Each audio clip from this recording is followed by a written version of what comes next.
নিয়ে তারপরে এই পটলে ভর্তা করা হয়েছে। আর যখনই এই পটল ভর্তাটা পুড়িয়ে করা হয় তখনই একটা স্মোকি ফ্লেভার তৈরি হয়। সেটা হচ্ছে কাঁঠালের আটি দিয়ে ডাটা চচ্চড়ি লাস্ট আর মেন আইটেম। ইলিশ কচু তো যখনই রান্না করা হয় তখনই জাস্ট পুরো জমে যায়। হ্যালো এভরিওয়ান, আসসালামু আলাইকুম। রন্ধনগড় কিচেনে আপনাদের সবাইকে আবারও স্বাগত জানাচ্ছি। চলে আসলাম আজকে কিছু রেসিপি আপনাদের সাথে শেয়ার করার জন্য। প্রথমেই দেখুন এখানে এই যে রেসিপিটি আপনাদের দেখাচ্ছি, এটা হচ্ছে পটলের ভর্তা করা হয়েছে। আর এই ভর্তাটি করা হয়েছে পটল পুড়িয়ে নিয়ে তারপরে এই পটলের ভর্তা করা হয়েছে শুকনো মরিচ দিয়ে, রসুন দিয়ে শিলপাটায় বেটে এরকম ভর্তা তৈরি করা হয়। আর যখনই এই পটল ভর্তাটা পুড়িয়ে করা হয় তখনই একটা স্মোকি ফ্লেভার তৈরি হয় আর খেতেও খুব ভালো লাগে। আর পটল ভেজে করলে তেমন একটা খেতে ভালো লাগে না, তো পুড়িয়ে করলে বেশি খেতে ভালো লাগে। তো আপনারাও একবার হলেও এরকম পটল ভর্তা পুড়িয়ে করে খেয়ে দেখবেন, আর কেমন হয় তা অবশ্যই আমাকে জানাবেন।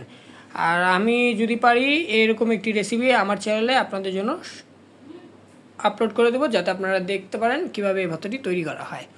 তো চলুন চলে যাচ্ছি পরের আইটেমে। পরের আইটেমটা হচ্ছে, এটা হচ্ছে কাঁঠালের আটি দিয়ে ডাটা চচ্চড়ি করা হয়েছে। একেবারে সাদাসিধে একটি রেসিপি। এই রেসিপিটি খেতে খুবই ভালো লাগে, আর রান্না করতেও এমন কোনো ঝামেলা নেই। ডাটা থাকলে আর সামান্য পরিমাণে কাঁঠালের আটি থাকলেই এই রেসিপিটি তৈরি করা যায়, আর সময়ও খুব কম লাগে এই রেসিপিটি তৈরি করতে। খুবই সহজলভ্য একটি খাবার, গরম গরম ভাতের সঙ্গে খেতে খুবই দারুণ লাগে। তো এরপরে চলে যাচ্ছি লাস্ট আইটেমটি, লাস্ট আর মেন আইটেম। এটি হচ্ছে দেখুন ইলিশ মাছের, মানে একেবারে মাছ দিয়ে না, মানে মাথা লেজা এগুলো দিয়ে কচুর মুখি দিয়ে হালকা পাতলা ঝোল করা হয়েছে। ইলিশ কচু তো যখনই রান্না করা হয় তখনই জাস্ট পুরো জমে যায়, খেতেও খুব দারুণ লাগে। আজকের এই ইলিশ কচুর মুখি দিয়ে রান্নাটা দেখেই খুব লোভ লাগছে, খেতেও খুব ভালো হবে।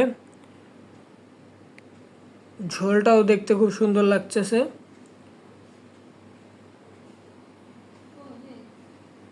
তো আজকের রেসিপিগুলো এগুলোই। তো আজকের রেসিপিগুলো যদি ভালো লেগে থাকে তাহলে অবশ্যই আমার চ্যানেলকে সাবস্ক্রাইব করবেন, আমার পাশেই থাকবেন। আর পাশে থাকা বেল আইকনটি প্রেস করে রাখবেন, যাতে নতুন কোনো ভিডিও আপলোড করার সঙ্গে সঙ্গে আপনাদের কাছে পৌঁছে যায় আর আপনারা সেটি দেখতে পারেন। তো আজ আর কথা বাড়াচ্ছি না, দেখাবো পরবর্তী ভিডিওতে। ততদিন সবাই সুস্থ থাকবেন, ভালো থাকবেন, আল্লাহ হাফেজ।